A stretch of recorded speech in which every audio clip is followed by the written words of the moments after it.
My favorite medium of all of them is ink, definitely. I love the detail of pen and the amount of control you have over it and the lines, the precision. That's my favorite part. I love dealing with a brush and painting, but pen, nothing beats a pen for me. My biggest influences in the art world are actually ancient artists. Hieronymus Bosch, Peter Bruegel the Elder, Da Vinci, and Michelangelo, a lot of them in that era of artists. I find that to be just absolutely remarkable in their skill, their detail, their symbols, their everything relating to them, the beauty that they convey. And then as far as modern artists or more modern artists, I love Salvador Dali. He's probably one of my other favorites, and then a couple others. But the ancients and the engravers, all of those, the Dutch, the Flemish, that stuff is my favorite. Everything inspires me to create. I actually have formed a charity called Save Earth. So a part of it, a part of my main mission is to expand everybody's awareness as to a lot of different things that will help make the world a better place. I really believe that art and creativity can enhance the world around it and make people feel great. And that's more important than value or money or anything. It's just making the world a better place through art. So that's my mission. And I instill that in every artwork I do. I always love to paint at night. I am extremely nocturnal. It's my favorite time. Nobody bothers me. The entire world is asleep except for me.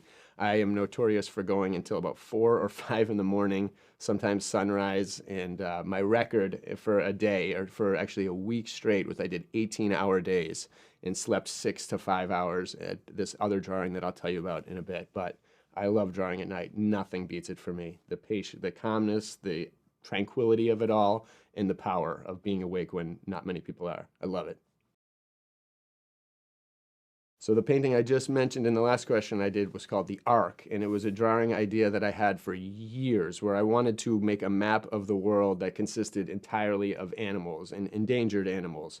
And so I started it with the idea, I rectangled it out, got the paper perfect, 18 by 32, and I drew the map of the continents, and then I started putting the animals in, and I figured I'd have maybe about 200. And so I got to 200, and I had so much space left. So I was like, maybe I'll do 500. Got to 500, still tons of space left. Got to 1,000, still space. I ended up adding 1,250 animals and life forms onto this one artwork, and it was incredible. I remember one time I went outside during a break. This was the drawing I did for 18 hours a day, and I went outside and a hummingbird flew around me in a place where I've never seen a hummingbird. And nature was connecting with me and all these things, just telling me that it was a good sign. It took me 9.5 months. It was worth every second of it, and it's one of my favorite drawings, my number 2 drawing of my favorites. That is a drawing I call Spy Ray. It's the first spiral I ever did. It took place, I created it during a time about 12, 15 years ago when I was really getting into phi, the golden ratio, and the spiral, and the basis of all kind of nature and art patterns. And so I did a spiral drawing, purely subconscious. It took months to kind of just create the spiral because it was very detailed, extremely detailed. And then I spun it, and amazing things started happening. I hung it over my bed, and dreams would happen, illusions like crazy, spiral going in and out, stuff that I never thought a 2D artwork could do. And then, so I took the drawing even further for another year, another 2 years. I got every detail. I've never taken a drawing to this level. And so it's now just, I consider it to be a treasure. If a house was burning, I'd get my family out first, and then I'd find this artwork because it's so important to me. It just came during a crucial part of my art life, my art world. And it's like a diamond of two-dimensional paper. It's really my most treasured possession, creation.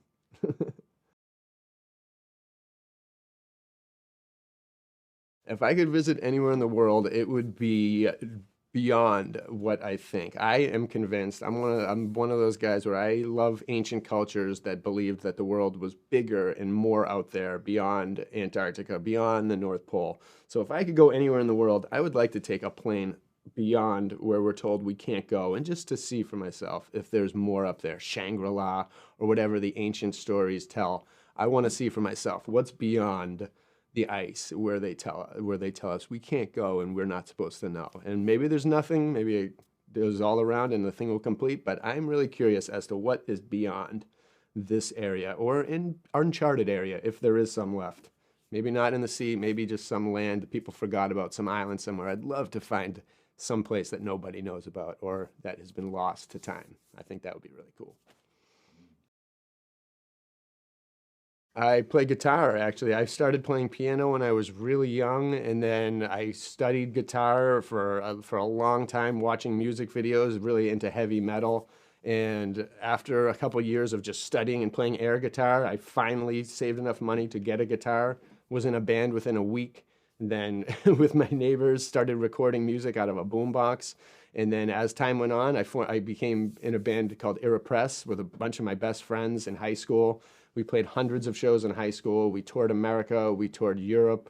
We played probably over 500 shows at least around the world. We recorded several albums, so many songs, played so many live experiences, had so many amazing things happen, and it was the greatest. And now I play guitar all the time, just like I do with art. I create music, I record, and a lot of experimentation, and I just absolutely love music as well. Creativity in all forms is spectacular, and music and art just go hand in hand. I love them. My favorite place to create is actually, believe it or not, my bedroom or the art room. I've never really had a studio where I can go kind of crazy. I have the gallery at Patriot Place, but really no place I'm more comfortable drawing than in my own place where everything is.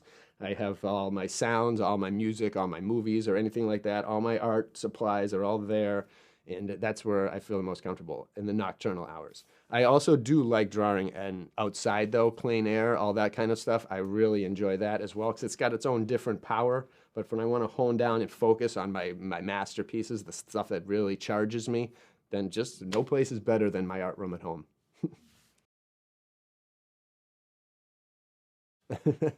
I first realized I could art. I guess I kind of started when I was young. Me and my friend kind of had a contest of who could write and draw the smallest details. So that's, I think, where my whole detail element came. But I kind of neglected art for a while, and then I used to doodle in notebooks and things with hotel pens my dad would get, which were really cool. And then in college, I took one art class, Intro to Art, and we were forced to get, and I didn't even want to at the time because I didn't want to spend the money, but we were forced to get these really detailed pens, these Micron Sakura pens.